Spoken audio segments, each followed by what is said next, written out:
Welcome back to Montague Travels. Happy New Year. It's been busy. As you notice, I'm in my classroom. What I wanted to talk about Montague Travel Consulting is that the name's going to change to Montague Technology and Consulting due to the fact that I have let go of my industry certifications. I don't want to keep paying for it if I can't use them. With that being the case, I'm studying for a couple of certifications exams. I'm happy to announce I passed my Adobe Photoshop exam. I think next on the list after my FAA 107 drone license, I want to knock out InDesign, Illustrator, Premiere, and learn some anime. Those are the goals for the year. Now, what is the business shift? The business shift is for short-term projects, meaning you want to shoot a commercial, TikTok video. You want me to Photoshop some of your photos. Those services will still be offered. Big question, what's going on with Japan? Japan is shut down. As far as international travel, if your travel is considered non-essential, they're not letting you in. So unless you have relatives already in Japan, family already in Japan, you have an overwhelming business need to be in Japan, I wouldn't recommend going. What does that mean? That means that we're still on a 10-day waiting period, COVID test. That means for 10 consecutive days, you have to test negative for COVID, provide your own hotel lodging, stay in said lodging, and test negative for 10 days. For most Americans, a 2-week vacation, you get 3 days in Japan. And you spent all of it looking out of a hotel window. It's not worth it. Visas. Japan has not done anything with their electronic visa package proposal to Congress here in the United States, CDC, or the Ministry of Health from Japan. What does that mean? That means that everything that's going on with COVID-19, Omicron, Delta, and every other variant that's currently in Asia has not made headway with Japan's Ministry of Health sharing their electronic digital COVID passport with the United States. There's a lot of laws in the United States that are going to prevent that from being a reality and a possibility. Moving forward, Japan is still awkward in its thought process. 10 days consecutive COVID test is a great quarantine protocol, but for tourism from Western countries that don't have more than 14 days, it's a killer. It really does impact tourism travelers from the United States, some parts of Canada. Europe, with their 30 days up a year vacation, won't bother them.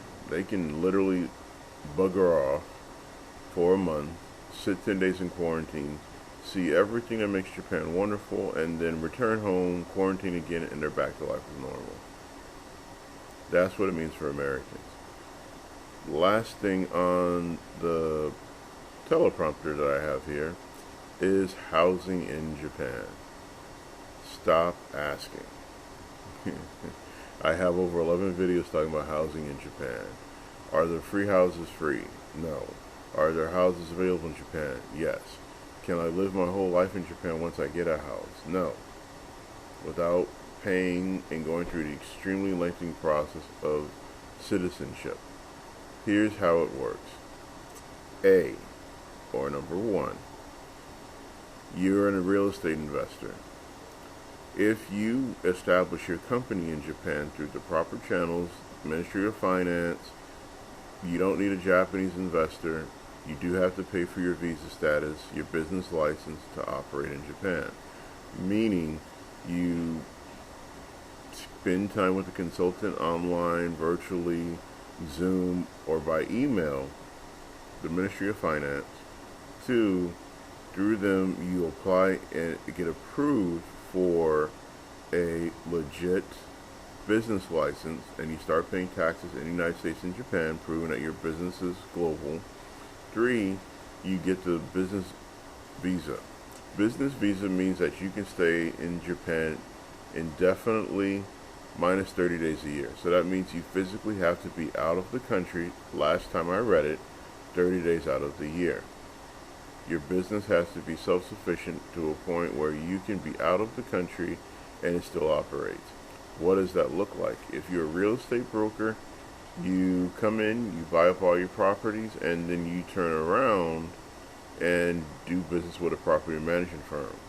Property management firms, from my experience, 2017 and 2018, none in 2019, are really efficient. Find a reputable company, realestate.co.jp. If you email one of the agents on a website, they can put you in touch with a reasonable firm. If you're a high-end investor looking at the multi-thousand and multi-million-dollar properties, highly recommend doing a little Google research. They will find you a great property management firm. Now, if I have to be out of Japan for 30 days a year, what happens if I can't come back to Japan because of my real life? Your business visa status means you have to somewhere give up 30 consecutive calendar days in Japan to maintain your business visa status, or you have to reapply and start the entire process over again. Your business will still be established, it'll still be operating, generating revenue and paying taxes. You just can't stay. That's how that works.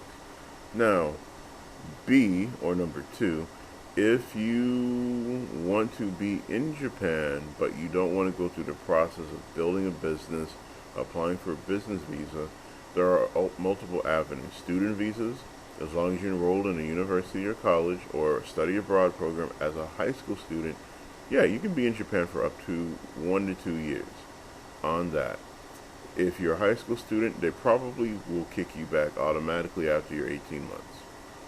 If you're a college student and you're doing a study abroad, you got maybe 2 years tops, if not 3, if you have to redo a year. Not a problem. You cannot own property, though. That's the thing. So if you're on a study abroad, you're not expected to be buying a house, taking up real estate, and soaking up the oxygen. No. But that puts you in Japan. 3, American visa. The American U.S. visa is good for 180 consecutive calendar days of being in one country. Not a problem. So that means you land in Japan January 1st. Well, 180 days from there is when you have to leave. What happens if you own a house, you bought an apartment, or other real estate in Japan? Short version means that it's empty. Once your time is up on your visa, you're gone. If you go over your 180 days, you cannot come back for a consecutive year from your last day of being in country. Use a calendar, you'll work it out. What does that mean for the rest of the time you're not there? Again, find a property management company, rent it out. Common sense for real estate investors. You want to be in Japan during the prettiest seasons of the year. That is roughly March, if you want to do it right, mid-April to mid-October. Why? You're going to catch cherry blossom season, spring, summer. Depending on where you're at, it's going to be really rainy or it's going to be really hot. You're going to get the transition of fall leaves, you're going to get Oban, and you're going to get autumn. Mid-October is when everything pretty in Japan ships. If you're doing it the opposite way around, you would do October, November, December, January, February, March. And leave at the end of March so you get the end or the midpoint of the cherry blossom season. So that means you can rent out your apartment for a 6-month lease, your home if you have it sectioned off. However you want to do it, that's how you would do it. So that's the Japan catch-up.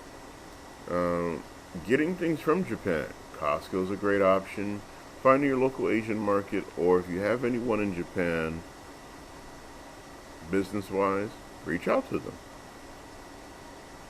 So with this being said, this is the 10-minute New Year wrap-up of Montague Technology and Consulting. Peace.